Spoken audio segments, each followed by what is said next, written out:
थोड़े बाहर के देश, यानी 20 के बाहर, ऐसे देशों के लोगों को भी उसमें लिया जाता है। लेकिन जो विषयों को तय करता है वो कोर ग्रुप करता है। और इस समय प्रेसिडेंसी भारत की होने के कारण जो C20 का कोर ग्रुप है, जिसमें अमृतानंदमयी माँ अध्यक्ष है, रामभो माळगी प्रबोधन है, विवेकानंद केंद्र है और सत्संग फाउंडेशन है, तो ऐसे 4 मुख्य रूप से कोर ग्रुप में है। तो उन्होंने चर्चा करते हुए विषय तय किए। अभी तय तो बाकी लोगों से भी चर्चा की, तो ऐसा करते समय ऐसा तय किया कि एक एक संगठन कुछ कुछ विषय लेगा। विवेकानंद केंद्र ने 2 विषय लिए। एक विषय हमने लिया एक्चुअली जो समाज का प्रश्न नहीं है, लेकिन सारे प्रश्नों का उपाय है, और वह है वसुधैव कुटुंबकम, जो G20 का मोटो भी है। वो एक विषय लिया। और दूसरा विषय लिया, अभी ये जो विषय तय करते हैं उसमें एक नियम ऐसा है कि जो पहले के विषय है उनको पूरा छोड़ नहीं सकते, यानी जिसकी प्रेसिडेंसी है वो देश सारे के सारे नए विषय नहीं ले सकता है, ये 2-3 हो सकते हैं, लेकिन जो पहले के विषय है उसको कंटिन्यू करना है। तो उसमें काफ़ी सारे विषय होते हैं, जैसे वीमेन है, यानी जेंडर इक्वालिटी है, डिसेबिलिटी है, सस्टेनेबल फाइनेंस है, फिर जैसे टेक्नोलॉजी एजुकेशन है, फिर गवर्नेंस है, वगैरह वगैरह बहुत सारे विषय हैं। तो विवेकानंद केंद्र ने विषय तय करते समय सोचा कि एक जो विषय जो अपने समाज को तोड़ रहा है, और विषय तो अच्छा है लेकिन उसका एप्लीकेशन काफ़ी स्तर पे गलत रूप से हो रहा है, तो उस विषय में कुछ उसको सही दिशा में फिर से लेकर आना ये आज आवश्यक है। और वो विषय था जो पहले जिसकी चर्चा होती है, वो है डाइवर्सिटी, इक्विटी, इंक्लूजन, जिसको DEI कहते हैं।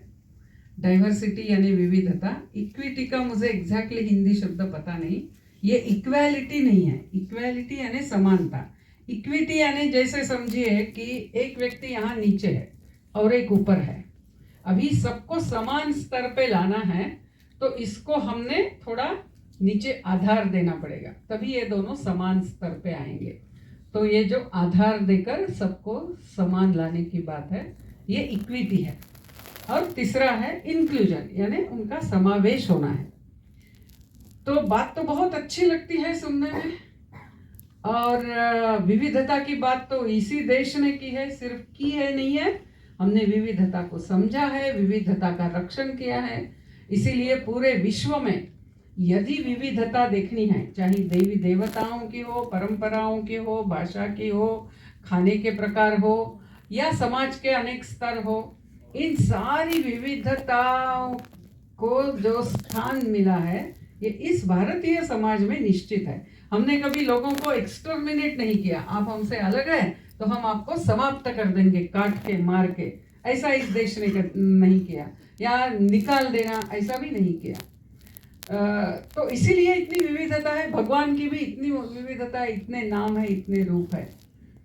इसीलिए विविधता तो भारत ने कभी नकारी नहीं है, लेकिन ये विविधता का जो एप्लीकेशन है वो एप्लीकेशन सिर्फ व्यक्तियों को लेकर नहीं होता है, वो समूहों को लेकर भी होता है। जैसे जनजातियां हैं तो हर जनजाति की अपनी परंपरा है, अपनी विविधता है, उसका भी सम्मान होना चाहिए, उसका भी समावेश होना चाहिए, यानी सारा यूनिफॉर्मिटी, यानी सबको एक जैसा करना। ऐसा करते हुए समाज आगे चलता नहीं है। जैसे आज हम समझते हैं ना कि बायोडाइवर्सिटी ये होती है तो बायोटेक्नोलॉजी, बायो इंजीनियरिंग बहुत आसान हो जाता है, उसी प्रकार बायो डाइवर्सिटी जैसी आवश्यक है, उसी प्रकार कल्चरल डाइवर्सिटी आवश्यक है। उसी प्रकार जीवन के अलग अलग स्तर होते हैं मनुष्यों के, तो उनको अलग अलग प्रकार से जीवन चुनकर जीने का जैसा स्थान है, जैसा अपना जगह है, जैसे परंपरा से बड़े हुए हैं, उस प्रकार से बड़े होने का अधिकार है। और इन सबका समावेश होना चाहिए।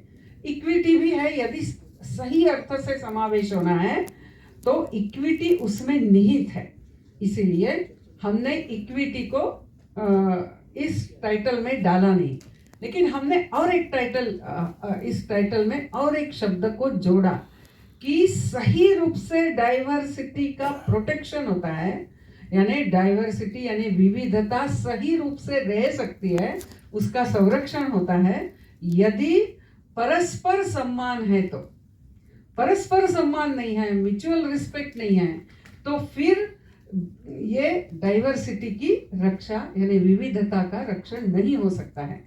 यानी मैं अलग हूँ इसलिए आप मेरा इंक्लूजन कीजिए, मुझे इक्विटी दीजिए, इक्विटी यानी मुझे सपोर्ट दीजिए, सबके साथ आने दीजिए, लेकिन सबके साथ आने के बाद मैं आपको जिंदा नहीं छोड़ूंगा ऐसा नहीं हो सकता है। या मैं आपकी परंपराओं की मजाक उड़ाता हूँ, ऐसा भी नहीं होना है। या मैं जो बताऊंगा वैसा ही होना चाहिए, ऐसा भी नहीं हो सकता है। यानी डाइवर्सिटी यानी विविधता का यदि रक्षण होना है तो उसमें परस्पर सम्मान भी चाहिए, यानी जिसका समावेश हो रहा है उसको भी परस्पर सम्मान का पालन करना है, जो समावेश कर रहा है उसमें भी सम्मान से ही करना चाहिए, यानी दोनों प्रकार से वो आना चाहिए। और इस दृष्टि से इस विषय को हमने थोड़ा कोर्स करेक्शन की दृष्टि से इस विषय को ऐसा कॉइन किया, यानी विविधता यानी डाइवर्सिटी इक्विटी इंक्लूजन, ये जो शब्द था उसको हमने विविधता समावेश परस्पर सम्मान ऐसा किया। अभी विषय होने के एक्चुअली ये विषय बहुत बड़ा है, मैं लेकिन जितना हो सके आपको बताने का प्रयास करूंगी, और बड़ा गंभीर है ये। जब हमने विषय लिया तब मुझे इतना उसका अंडरस्टैंडिंग नहीं था, यानी जब हमने चर्चा की हम तो जनजाति वगैरह ऐसा सोच रहे थे, लेकिन जितना और उसका अध्ययन करने लग गए हमें ध्यान में आया कि ये बहुत गंभीर विषय है और ये हम सब ने बहुत अच्छी तरह से समझना है पूरे मानव जाति के हित में, सिर्फ अपने समाज के हित में नहीं।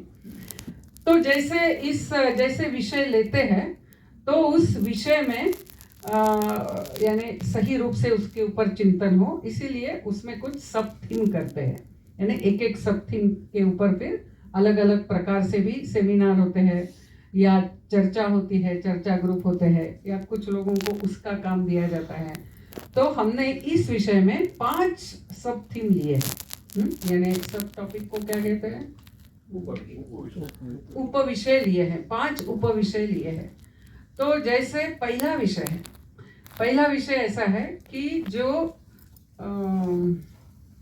यानी अफेक्टेड है या अपंग है, आज हम उसको दिव्यांग कहते हैं, फिजिकली डिसेबल्ड पहले कहते थे, अभी फिजिकली चैलेंज कहते हैं, या डिफरेंटली चैलेंज कहते हैं, ऐसा डिफरेंटली एबल्ड कहते हैं, ऐसे अलग अलग नाम अभी हो रहे हैं, लेकिन मैं समझने के लिए डिसेबिलिटी इसी शब्द का उपयोग कर रही हूँ कि ऐसा एक ग्रुप होता है जिनका भी सम्मान समावेश पूरे समाज में होना है, चाहे वो शारीरिक रूप से हो, मानसिक रूप से हो।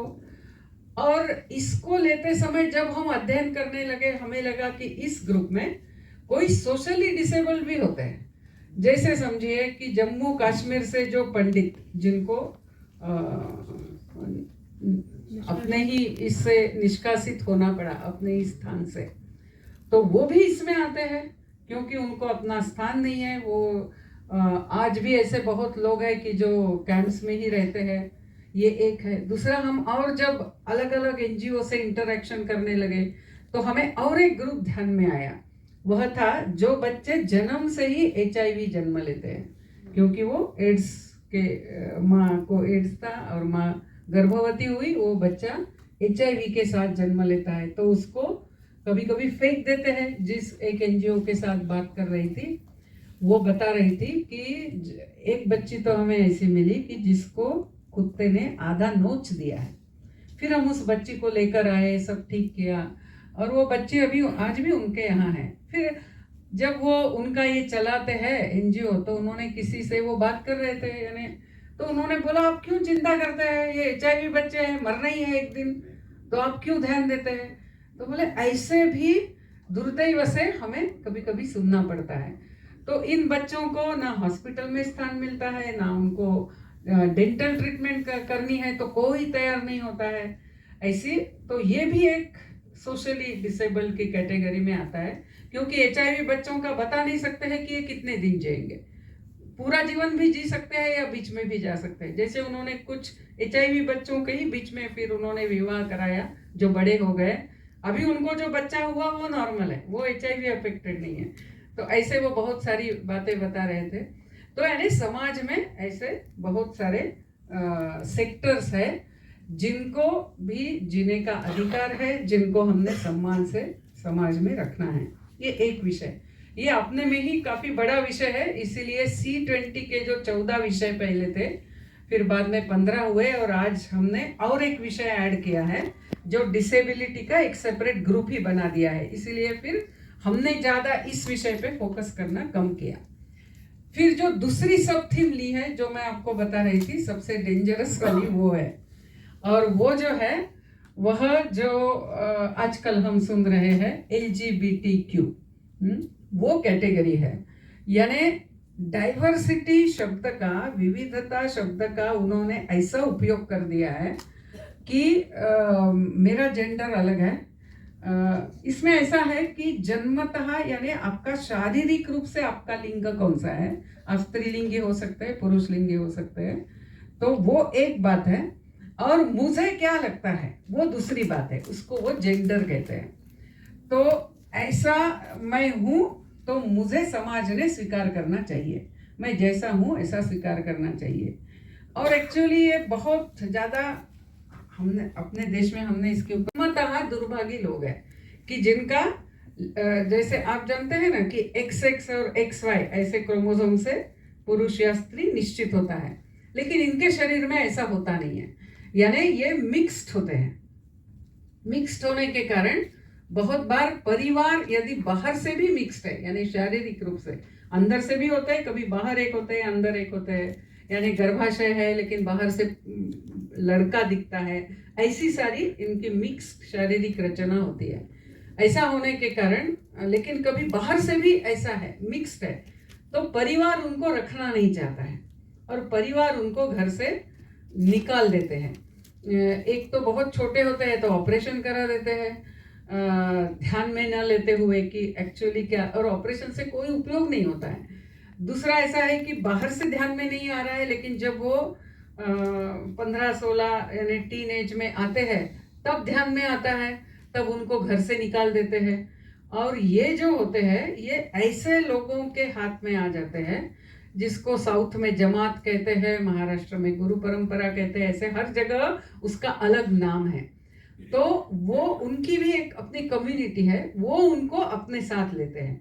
अपने साथ लेने के बाद इनके साथ आने के कारण उनको पैसा देना पड़ता है, तो उसके कारण वो हम देखते हैं ना सिग्नल पे कभी पैसा मांगते हैं वगैरह वगैरह, ऐसा जो होता है। इसमें कुछ अलग लोग भी हैं लेकिन मुख्य रूप से ये है। ऐसा कहते हैं कि जनरली 1% बच्चे ऐसे निर्माण होते हैं। तो यदि हम अपने राष्ट्र की पॉपुलेशन लेते हैं तो 1.4 करोड़ हम कह सकते हैं, शायद ऐसे हो सकते हैं। कुछ लोगों का अंत तक समझता नहीं है कि एक्चुअली ये क्रोमोसोम मिक्स्ड है, वो ऐसे ही जीवन जीकर ऐसे ही चले भी जाते हैं। कुछ लोगों का एकदम बच्चे के जन्म के बाद ही पता चलता है वगैरह वगैरह, ये एक कैटेगरी हो गई। तो ये दुर्भागी है और उनको सच में समाज में स्थान मिलना चाहिए। परिवार ने उनको परिवार से नहीं निकालना चाहिए, और जमात में वगैरह यदि उनका शोषण हो रहा है तो उस दृष्टि से भी उनको मदद करने के लिए अलग नियम बनने चाहिए। ये एक कैटेगरी हो गई। दूसरी कैटेगरी जो है वो LGB है, यानी जिसको हम समलैंगिक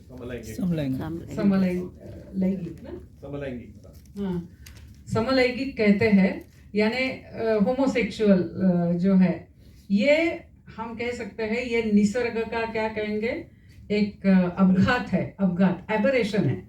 और ये बहुत कम होते हैं, यानी बहुत ही कम। लेकिन यदि किसी बच्चे के साथ कोई दुर्व्यवहार करता है, यानी जो बच्चा छोटा है तब ऐसे बच्चे भी बाद में समलैंगिक में गिर जाते हैं।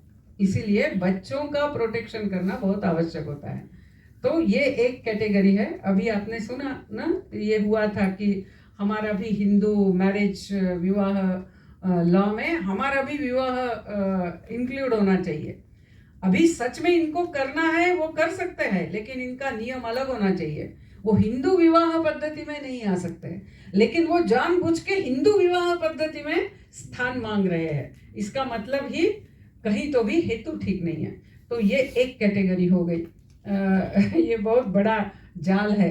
फिर तीसरी जो है वो है ट्रांसजेंडर।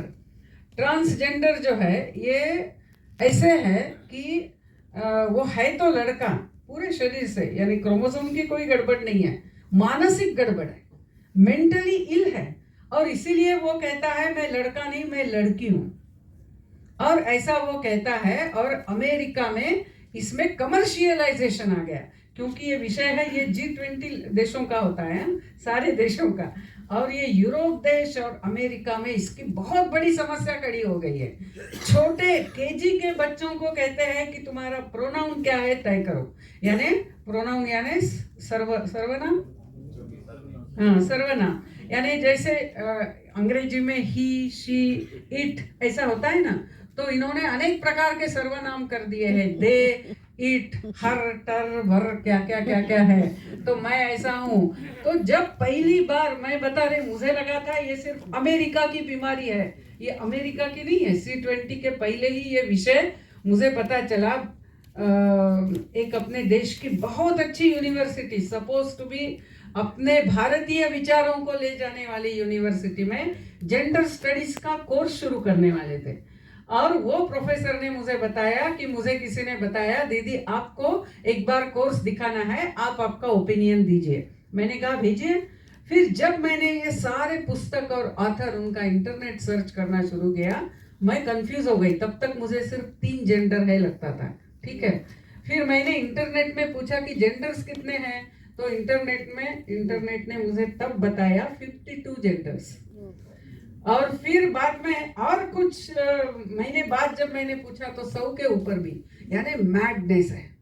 और ये सारा मैडनेस खड़ा कर रहे हैं, अमेरिका से ये शुरू हो गया है। और फिर वो क्या करते हैं, छोटे बच्चे को पूछते हैं कि अच्छा उसको खेलने के लिए देंगे, तो जैसे लड़का है और उसने गुड़िया को उठाया, तो फिर ये तो बाहर से लड़का है लेकिन ये अंदर से लड़की होनी चाहिए। फिर उसका ऑपरेशन करा देते हैं 11, 12, 13 बरस के बच्चों का ऑपरेशन करा के कोई लड़का लड़की नहीं होता है, लड़की लड़का नहीं होता है। बाह्य रूप से सिर्फ कुछ फर्क होता है शरीर में, लेकिन शरीर तो ऐसा ही रहता है, अंदर का वो फर्क नहीं होता है। लेकिन वो ऐसा बताते हैं, और उसको उन्होंने बहुत सुंदर नाम दिया है, जेंडर अफर्मेशन केयर।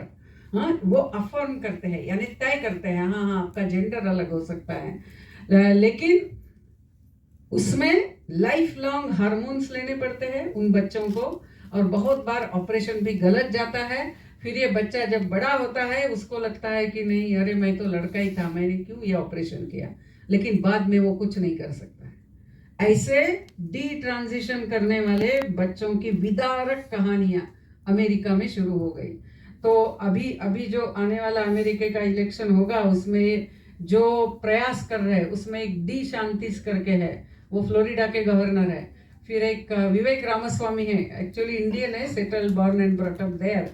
ये सारे इस विषय के खिलाफ है, यानी ये बच्चों में तो कम से कम ये इरिवर्सिबल सर्जरी, यानी बाद में आप उसको बदल नहीं सकते, ऐसी सर्जरी नहीं होनी है। बच्चों को जो भी करना है 25 बरस के बाद करने दीजिए, लेकिन बच्चों को जीवन, यानी वो इस प्रकार से ये कर रहा है। इसकी भी बहुत कहानियां, लेकिन मैं वो नहीं बताऊंगी।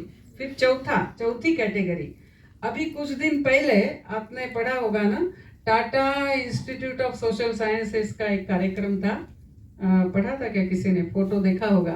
तो एक विजिटिंग प्रोफेसर का लेक्चर था, और जो स्टूडेंट यूनियन का जो प्रेसिडेंट था वो ऐसा है, तो वो लड़का, लेकिन वो एक ब्लाउज और ऐसा शॉर्ट स्कर्ट पहन के उसको स्टेज पे बैठना था, और वो हॉल में आया। शायद किसी ने पढ़ा होगा, फोटो भी देखा होगा। जब वो आया तो वो जो प्रोफेसर थे टीस के, उन्होंने उनको बताया कि नहीं जाओ और फॉर्मल ड्रेस में आओ। ये फॉर्मल ड्रेस में आया, कार्यक्रम हो गया। लेकिन बाद में इस लड़के ने इंटरव्यू दिया, प्रतीक परमे नाम है उसका, और उसने बताया कि ये मेरे ऊपर अत्याचार है, यानी मुझे जो लगता है वो है क्वीर, यानी ये चौथी कैटेगरी LGBTQ मतलब क्यू क्वीर, यानी मुझे कभी मैं लड़का हूँ लगता है, कभी लड़की हूँ लगता है, मैं क्वीर हूँ। तो मैं चाहे जैसा रहूंगा, कभी मैं लड़की के कपड़े पहनूंगा, कभी मैं लड़के के कपड़े पहनूंगा। मुझे लगा था ये मैडनेस सिर्फ अमेरिका में है, नहीं है, ये भारत में आया है। भारत में हमने NCERT के टीचर्स को बच्चों का जेंडर तय करना है, जेंडर सेंसिटाइजेशन का ट्रेनिंग देना शुरू किया था, फिर बहुत ऑब्जेक्शन हुआ, फिर फिलहाल उन्होंने वो तुरंत स्थगित किया है, लेकिन ये आया है। फिर अपने बहुत सारे इंस्टीट्यूट्स में, जैसे NIRD हैदराबाद में वगैरह जेंडर स्टडीज कोर्स है, मुझे लगता है यूनिवर्सिटीज में भी होंगे, अभी आप जानते होंगे काफ़ी सारे यूनिवर्सिटीज में भी ये कोर्सेस आने लग गए हैं। तो ये इसने जो बताया ये क्वीर कि वो दो बातें कहते हैं, जो यानी कैसे तत्व ज्ञान गलत जाता है और हमारे ध्यान में नहीं आता है, तो धीरे धीरे ऐसे लोगों को समाज में स्थान दिया जाता है। तो वो दो बातें कहता है, यानी वो नहीं, प्रतीक पर में नहीं, ये क्वीर आइडियोलॉजी जो है या क्वीर थियरी जो है, मुख्य रूप से दो बातें हैं। एक यानी कि स्त्री पुरुष और उनकी विवाह होना और फिर परिवार चलाना, ये सारा सोशल कंस्ट्रक्ट है, ऐसी इसकी कोई जरूरत नहीं।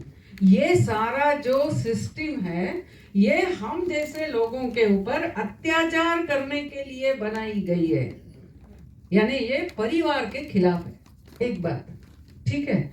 तो उसने ये कहा, और उसने तो और उसमें ऐड कर दिया कि जैसे क्या कपड़े पहनना, क्या नहीं पहनना, ये ऐसे कुछ लोग तय करते हैं, और मुझे कितना दुख हुआ, मेरे ऊपर बहुत अत्याचार हुआ, और फिर एक शब्द का उपयोग करता है, ये सारी ब्राह्मण पैट्रियार्की है, ऐसा उसमें एक शब्द डाल दिया। तो ये एक है, हाँ, कि ये सिस्टम सारी हमारे ऊपर अत्याचार करने के लिए। दूसरी सबसे डेंजरस, उन्होंने बताया कि बच्चे निष्पाप होते हैं, निरागस होते हैं, ये भी एक क्या है, हम लोगों के ऊपर अत्याचार करने के लिए किया हुआ नैरेटिव है।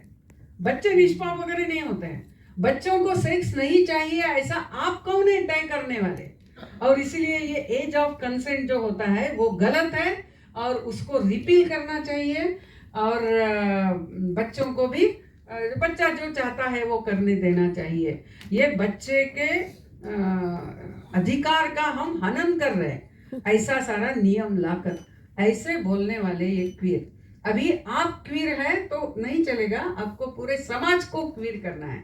तो समाज को क्वीर कैसे करना है, अभी क्वीर के लिए क्या हिंदी शब्द है मुझे पता नहीं, ये उनका शब्द है।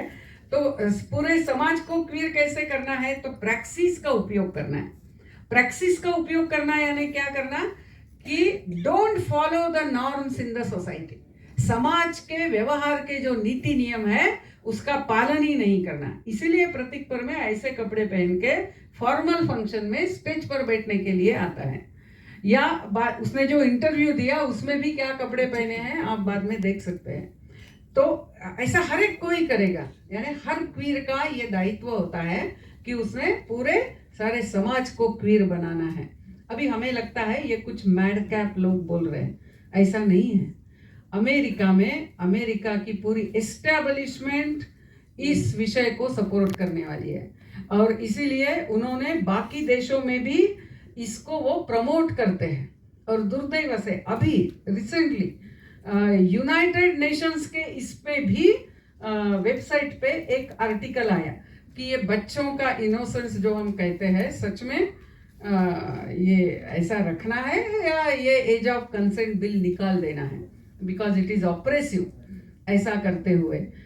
तो ये एक भयानक विषय है, और इस विषय को जितना जल्दी अलग अलग करते हुए हर राष्ट्र में, हर देश में निर्णय किए जाएंगे, उतना ही परिवार समाज का रक्षण होगा। यानी जैसा मैंने पहले बताया कि समावेश की बात तो ये कर रहे हैं कि हम जैसे हैं हमें रहने दीजिए, लेकिन आपने ऐसा नहीं रहना है, आप जो करते हैं वो अत्याचार करने के लिए आपने बनाया हुआ है।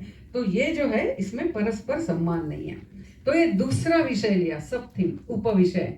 फिर तीसरा उपविषय जो है कि आपने सुना होगा कि जब यूनाइटेड नेशंस ने 1951 में एक ये रिजोल्यूशन किया था, उन्होंने कहा कि ये सारे थर्ड वर्ल्ड कंट्रीज जो है, यदि उनका विकास हमें करना है तो ये विकास कैसे कर सकते हैं? इनकी जो सारी प्राचीन तत्वज्ञान है, संस्कृति है, जीवन पद्धति है, उसको नष्ट करना है, उसको समाप्त करना है। जब तक ये उसको पकड़ के रखेंगे, ये थर्ड वर्ल्ड कंट्रीज विकसित नहीं हो सकते हैं, ये विकसित देश नहीं हो सकते हैं। और ये प्रोसेस बड़ा पेनफुल है, ये प्रक्रिया में उनको बहुत दर्द होने वाला है, लेकिन फिर भी ये करना है। और ऐसा तय करके उन्होंने सारे अपने शिक्षा पद्धति से वगैरह फिर ये बताना शुरू किया, आप तो क्या बैकवर्ड लोग हैं, ये ऐसे भगवान की पूजा कभी करते हैं क्या, ये आपका पूजा करने का तरीका ठीक नहीं है। मॉडर्न यानी क्या है? मॉडर्न यानी ऐसे कपड़े पहनना है, ये सुसंगत काल के सुसंगत आपने ऐसा रहना है, वगैरह वगैरह। ये सारे विचार जो फैलते गए तो अपने सारे जो जनजाति है, जैसे अरुणाचल में जब विवेकानंद केंद्र काम करता है, तो जनजाति में काम करते समय एक व्यक्ति ने तो बोलते बोलते बता दिया, दीदी क्या करेगा, हमारा रिलीजन तो बड़ा प्रिमिटिव है ना।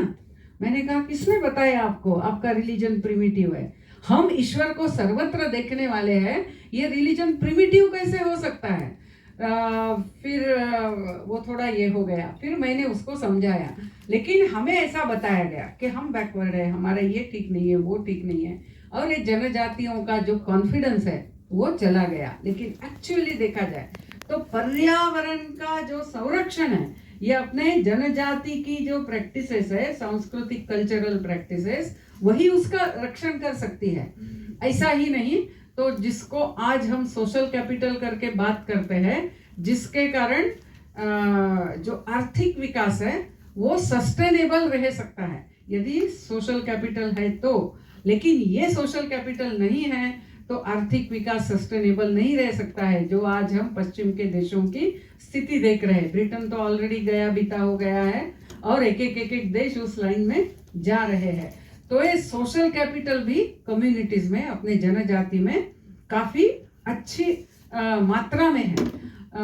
तो तीसरे सब थीम में हम कह रहे हैं कि जब हम डाइवर्सिटी इंक्लूजन की बात कर रहे हैं तो हमने जनजातियों को सम्मान से कि हाँ आपकी परंपरा आपके लिए बहुत अच्छी है, एक्चुअली ये पर्यावरण के साथ जाने वाली है, ये सोशल कैपिटल का रक्षण करने वाली है, ये एक दूसरों को मदद करने वाली है, इसीलिए आपकी परंपरा ये बहुत अच्छी है, ऐसा बताना है। तो फिर उस दृष्टि से क्या क्या पॉलिसीज हो सकते हैं, जैसे उदाहरणार्थ आसाम सरकार ने अभी एक इंडिजिनस फेथ प्रोटेक्शन डिपार्टमेंट खोला है, यानी एक अलग डिपार्टमेंट ही उन्होंने खोला है कि ये सारे इंडिजिनस फेथ नहीं तो वल्नरेबल है, कोई भी उनको ऊपर उनका कॉन्फिडेंस गिराकर उनको कन्वर्ट करने का प्रयास कर सकता है, उनको तोड़ने का प्रयास कर सकता है। तो उनका जो विश्वास है उसका प्रोटेक्शन करना ये हो सकता है। ऐसी अनेक सारी बातें उसमें रिकमेंडेशंस अलग अलग जगह करते समय आई। फिर चौथी जो सब थीम है, हम कहते तो है कि यूनाइटेड नेशंस, लेकिन यूनाइटेड नेशंस में ये जो सारी जो परंपरा का पालन करने वाली communities all over the world है, उनका क्या रिप्रेजेंटेशन है, उनका क्या आवाज है? हम कहते हैं सिविल सोसाइटी में कि to hear the unheard voices वगैरह वगैरह, जिनको कोई सुनता नहीं उनका भी आवाज सुनना वगैरह बातें करते हैं, लेकिन हम उनको इंटरनेशनल स्तर पर प्रतिनिधित्व कहीं नहीं दे रहे। तो उस दृष्टि से उनकी जो जो परंपराएं है उसका रक्षण करना, और उन्होंने जिस प्रकार से विविध परंपराओं को आज तक जीवंत रखा है मनुष्य के आध्यात्मिक विकास के लिए, उसको भी एक्नॉलेज करना, ऐसा एक चौथा सब थीम है। फिर पांचवी सब थीम जो है, जो मैंने बताया कि यूनाइटेड नेशंस ने 1951 में ऐसे बताया कि ये सारी प्राचीन सभ्यता वगैरह सब नष्ट करनी है और ऐसा करते हुए उन्होंने शुरू किया। लेकिन बाद में उनके ध्यान में आया कि मुझे लगता है जब ये बीच में बहुत एक डिप्रेशन टाइप आया था, लेकिन साउथ कोरिया वगैरह इनका आर्थिक विकास अच्छा हो रहा था, तब धीरे धीरे धीरे इनके ध्यान में आया और पहली बार वर्ल्ड बैंक के रिपोर्ट में 2004 में उन्होंने लिखा कि नहीं, संस्कृति यानी किसी भी राष्ट्र का जो आर्थिक विकास है इसके लिए कोई एक फिट ऑल मॉडल नहीं हो सकता है। यानी अमेरिका जैसे करती है उसी प्रकार से बाकी देश का भी आर्थिक विकास हो सकता है, जरूरी नहीं। प्रत्येक देश की जो सांस्कृतिक पद्धति है, सांस्कृतिक मूल्य है, उन मूल्यों पर आधारित ही हर एक राष्ट्र का आर्थिक विकास हो सकता है। और इस प्रकार से there is no fit all uniform model for economic development and there has to be, each nation has to evolve its own model for economic development, ऐसा उन्होंने कहा। और 2013 में ये यूएन ने भी मान्य किया, यूनाइटेड नेशंस ने जो 1951 में कहा था कि सब नष्ट करना है, 2013 में उन्होंने बोला कि नहीं नहीं इसकी रक्षा होनी है। तो हमने 5वें जो सब थीम है उसमें हमने इस विषय को ऐसा लिया है कि जैसे आर्थिक विकास में यूनाइटेड नेशंस ने ये समझा कि सारे देशों के लिए एक ही प्रकार की पद्धति से आर्थिक विकास नहीं हो सकता है, उसी प्रकार जो अन्य अनेक विषय है वो आप एक ही प्रकार से सबको अप्लाई नहीं कर सकते हैं। उदाहरणार्थ मानवाधिकार। अब मानवाधिकार की जो बात करते हैं पश्चिम देशों में, वो कॉन्ट्रैक्ट बेस्ड सोसाइटी है, वहां हर व्यक्ति को इंडिविजुअल समझा गया है, तो वहां आप इंडिविजुअल व्यक्ति के अधिकार की बात करते हैं। लेकिन भारत देश जो है ये रिलेशन बेस्ड सोसाइटी है, यानी जब मैं कहती हूँ, मेरे मैं में मेरा परिवार है, मेरी जाति है, मेरी लोकेलिटी है, मेरा गांव है, ये सारे आते हैं। तो इसीलिए मेरे इन सब के प्रति कोई कर्तव्य होते हैं। तो आप ये ह्यूमन राइट की डेफिनेशन एक व्यक्ति करके नहीं कर सकते हैं। तो इसीलिए ह्यूमन राइट्स प्रोटेक्शन, दूसरा उसमें ऐसा भी है कि हम ह्यूमन राइट्स व्यक्ति को लेकर कहते हैं, तो अपने देश में क्या हो जाता है कि जो बलात्कार करता है उसके ह्यूमन राइट की हम चर्चा करते हैं, आतंकवादी के ह्यूमन राइट की चर्चा करते हैं, और जो शिकार बन गया है उसके ह्यूमन राइट की कोई चर्चा नहीं करता है। जैसे 1 बरस पहले जिसमें एक ने किसी 3 बरस के बच्चे के ऊपर बलात्कार किया, ठीक है, वो जेल में था, केस चली, और आखिर कोर्ट में उसको बता दिया गया कि आखिर ये यंग है, उसके 20s में है, यानी 22-23 बरस होगा उस लड़के का कुछ, तो उसका भी तो पूरा जीवन है, उसका भी तो मानवाधिकार है, और ऐसा करते हुए उस व्यक्ति को छोड़ दिया गया। तो वो 3 बरस की बच्ची वो तो मरी गई, फिर उसके माता पिता, उनके मानवाधिकार की कोई चिंता नहीं, क्योंकि what I owe to society, मेरा समाज के प्रति क्या कर्तव्य है, मैंने समाज के नियम व्यवस्था या दूसरों का जीवन, उसकी रक्षा कैसी करनी है, इसकी हम चर्चा ही नहीं करते हैं, सिर्फ अधिकारों की चर्चा करते हैं, तो समाज का तो विघटन होगा। और इसीलिए ये जो आप मानवाधिकार के जिस प्रकार से नियम ला रहे हैं, it cannot be applied uniformly to all. जैसे इकोनॉमिक डेवलपमेंट एक नहीं हो सकती है सारे देशों के लिए, उसी प्रकार। या दूसरा है जैसे वीमेन एम्पावरमेंट, तो वीमेन एम्पावरमेंट वो जो नियम लगाते हैं वो सारे देशों में नहीं लगा सकते हैं, क्योंकि हमारे देश में हमारे मनुष्य जीवन का प्रयोजन ही अलग है। तो ये सारा यानी अपना फिलॉसफी फिर वहाँ आती है। तो इसीलिए no uniform prescription of methods for achieving women empowerment, human rights protection वगैरह वगैरह, ये 5वां सब थीम है। तो एक्चुअली ये बहुत ही क्या कहेंगे, एक महत्वाकांक्षी विषय हमने ये लिया, और जैसे ही लेते गए और उसमें जाते गए तो ध्यान में आया कि इसमें बहुत कुछ है, इसमें कुछ तो षड्यंत्र भी है। एक्चुअली ये क्वीर थियरी जो है वो यानी एक षड्यंत्र के माफिक ही उसका विकसन हुआ है, यानी समाज का विघटन करना, परिवारों का विघटन करना, ये हेतु लेकर। और हमें वो समझा नहीं है, हमने ये सब लोगों को एक कर दिया। तो जो सच में दुर्दैवी है, जिनको देखभाल हमने करनी है वो तो करनी है, और ऐसे अलग अलग कैटेगरी के अलग अलग नियम होने हैं। तो अभी तक की जो चर्चाएं अलग अलग जगह हुई है, ऐसे सेमिनार हुए जैसे आज अपना यहाँ हो रहा है, तो उस समय इन सबके साथ चर्चा करते समय फिर जो जो उनके सुझाव आते गए, ये आखिर